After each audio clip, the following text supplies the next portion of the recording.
Okay, didn't know if I could actually fly today because it looks like it could rain at any second. But I am in like a controlled airspace, like in part of it anyways. Actually, just like a block down is actually a Class G. So I thought, okay, let's try to get the permission and stuff from the NAV Canada, like to fly in this area here.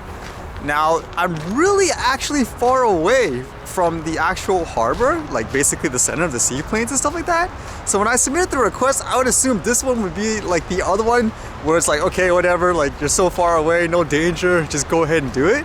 But when I submitted my request, apparently they still had to forward this particular one like to that tower and stuff saying, okay, we need further processing. I mean, you can even see based on what I submitted, I'm like, what, 3.32 nautical miles away from the center of that radius? Like, why is this one more dangerous than that other one where I was like, say, right within the city? This is like way over what, like 6 kilometers away too? That's way more than what they ask for in terms of how far you should stay away. Like usually if you're only like, say, even a basic operator, how far you should stay away from things like airports and all that. So I guess the good thing is they actually approved it like within on time, because in the past they would basically take forever, you'd miss it. But in this case here, and flying in this area, they said they only want me to fly 300 feet max because I requested 400. And nautical miles, I said 0.2, and then they said no. So I'm trying to think of that from a safety point of view. I'm well over 6 kilometers away from the center of that seaplane area. Technically, like just a block away, which I'll probably fly in later, like assuming the weather comes up. It's a Class G. How is that any more dangerous? And just thinking, even if it is related to like safety, since you're asking me here, okay, just fly 300 feet, so it's about 90 meters instead of my requested 400 feet, which is about 120. What's the difference if I fly like, say, a larger radius? Now, it doesn't bother me personally, since again, I just fly like up and down and so forth. But imagine if you're flying like something like in a crop field or something like that, like what I did near that airport. I mean, if you give me like a height restriction saying, okay, only fly this high to be safe, what would it matter if people are flying like, say, around that entire area, like the radius, since it's height restricted anyways? So it makes me wonder, where's the logic to this thing in terms of like a safety perspective? Any manned pilot want to take a crack at this one? Again, I don't see how that has to do with a safety issue in this case with all the circumstances. Basically, you want it less height in terms of a flight. It's literally 1 block away from a Class G, so that's kind of weird.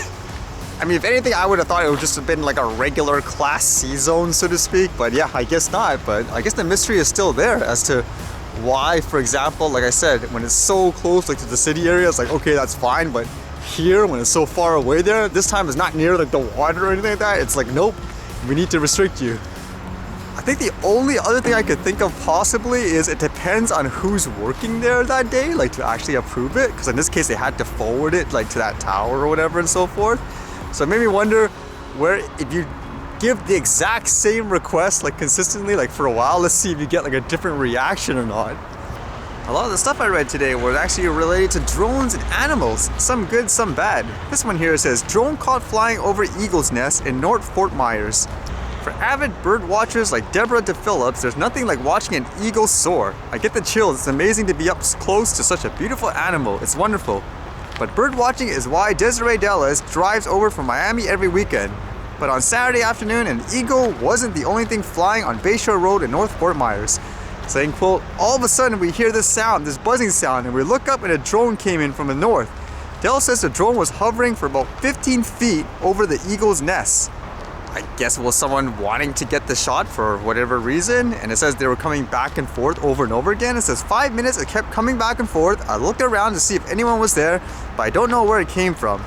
I guess in this area too, they have their own camera there, like monitoring the eagle, and that's what they used basically to show, I suppose, that the drone was basically startling them. You can see like the eagle's reaction to it and all. And then it goes on to the topic in the US, I suppose, how you can't do that. It says, federal law states that you aren't allowed to disturb an eagle. The Florida Fish and Wildlife Conservation Commission said you're not allowed to fly a drone within 1,000 feet of a nest during the nesting season. That's kind of a risky flight too. That I can see how it would disturb the animal and all that, because they're basically hatching their eggs. This thing comes out of nowhere within a few feet, like according to them anyways. Although it made me think though, just in terms of just capturing things like eagles, you guys remember with that other guy basically, where I captured like a random eagle over here. Basically it was catching fish or diving in the water, like it was so rare.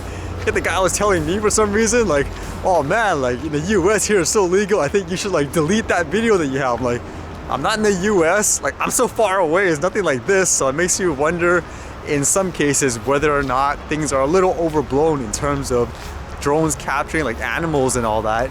Because that's some of the debate too, usually with the drones. Regardless, people would say if it even sees a drone, regardless of the situation, it'll always be terrified. Although I don't think that's personally true, just based on what you guys have seen me capture and stuff with the way I capture it. For example, beavers who don't care about it. Just recently with some of my videos, you guys saw my squirrel buddies. It's just like, oh, hey, it's you. And they see the drone, they don't care. So it really depends on the circumstance. Like here, like an eagle taking care of eggs and stuff, yeah, I can see. Versus like say the one I captured where they were catching fish and I had basically a wide angle view, like they don't care. Like it's a complete difference. It reminds me of that silly rule we had before where you had to keep the drones away from animals because sometimes you can use it for good too. Like this one here says, Vermont drone took part in a 6th successful lost horse rescue on Saturday.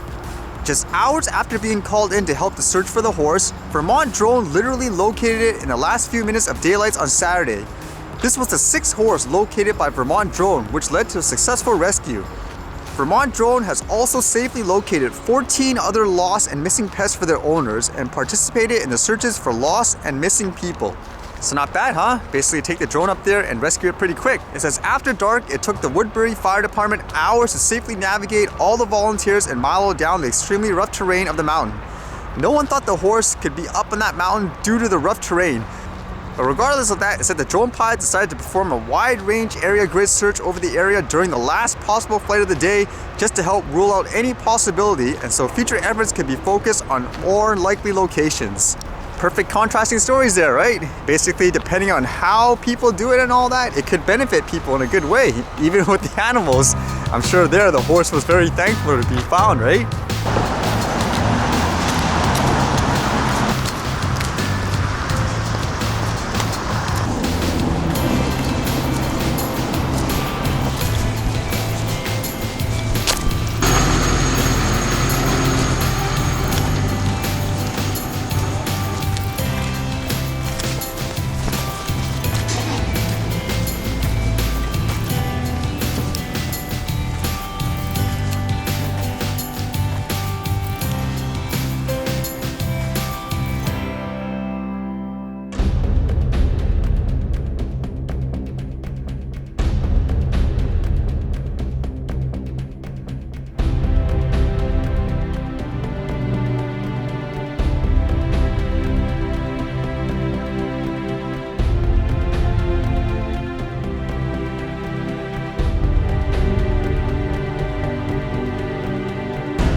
Alright, see you guys later.